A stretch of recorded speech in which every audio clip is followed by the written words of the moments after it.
So next up, Matt, we have Dalton Kincaid out of Utah. And this guy is another one who seems like to be the first round guy.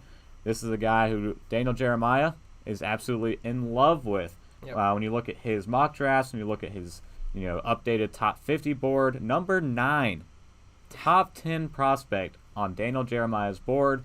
A comparison with him was Zach Ertz. Yep, I agree. Zach Ertz, 6'5", 250. Dalton Kincaid, 6'4", 246. Very similar, but this guy is the highly intriguing pass-catching skill set in this tight end group. A lot of pass-catching in Utah, route running, ball skills were all strong suits looking at his game. And the one thing I want to see for him is add just a tad bit mass to that frame, and, being just a couple pounds lighter than Michael Mayer. That will definitely help him improve in the run blocking department, but still a willing blocker with a good temperament. All the things that I like best out of Dalton Kincaid this year. Yeah, I think Dalton Kincaid, if it's even possible, is the most underrated tight end in this class. I mean, he is, no question, Michael Mayer is still my number 1, but it is so close. It is so close. From the start of the period, Dalton Kincaid just keeps creeping in, coming for Michael Mayer in that spot. I mean, I have no problem with either of these guys being the first tight end off the board. He's an extreme athlete. He's got great route running. He's got good speed. And, I mean, he is a talented player. Watching him play with Cameron Rising in Utah over the past few years has been something special. Lot of productivity coming from him. A lot of balls coming his way. And he's exceeded expectations. He is a very, very good tight end. And I could see him starting before Michael Mayer does. Yeah. So the one thing about Kincaid, though, however, didn't do the combine. Nope. He did not do Utah's Pro Day. Still dealing with a back injury. Yep. That might be a concern for some teams, but Daniel Jeremiah says that he checked out all his physicals, and he was fine going into the draft just a couple of days away. And what he said, I know you can say he's a little bit older. He had a back injury, which I'm told he passed all of his physicals. He's fine there. When you turn on the tape, there's not 10 players better than this dude in the draft. So, Daniel Jeremiah, let's pull up the tape. All right. Let's pull up Dalton Kincaid's tape, and let's see what we have out of Utah. So his first game against the Florida Gators. Let's go back here. Rewind it back. In line here. So we'll pull this up first. The snap count of this year.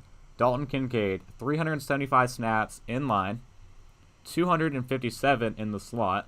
So about 50 more slot reps than Michael Mayer this year. 49 out wide, 1 snap in the backfield. So this first one here that we see from Kincaid, in line on the right side. And then we'll just let it play. So again, starting with some receiving work and then getting into the blocking and the run game as well to see, kind of nitpick that as well. So more inline stuff here from Kincaid, some drags over the middle of the field. A lot more route tree similarities that we saw from Michael Mayer, but after the catch, Kincaid looks a lot more polished as an athlete. A lot faster, getting down the field a lot quicker, making plays after the catch a lot more than Michael Mayer was, comparison to the film we were just watching. And also some of these routes, he's very fluid.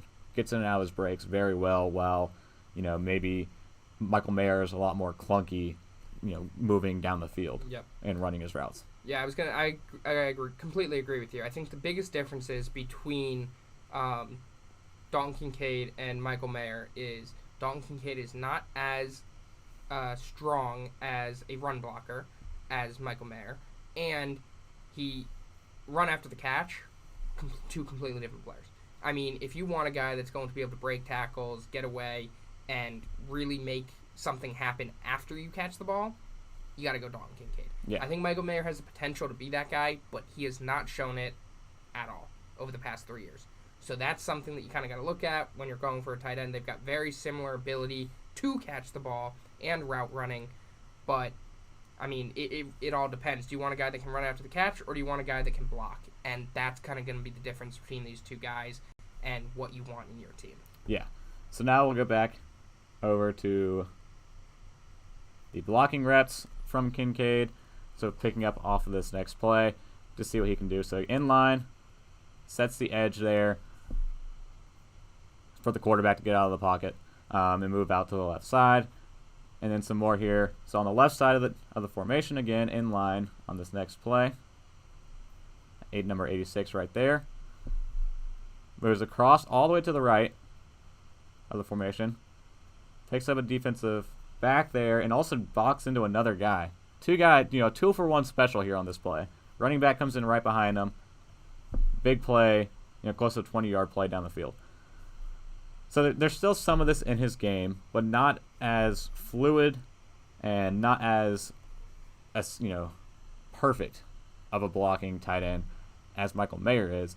A lot more of this, what we see around the league, of a receiving tight end. And the team's looking for this, in my opinion, compared to Michael Mayer, and why I think he might get drafted ahead of Michael Mayer.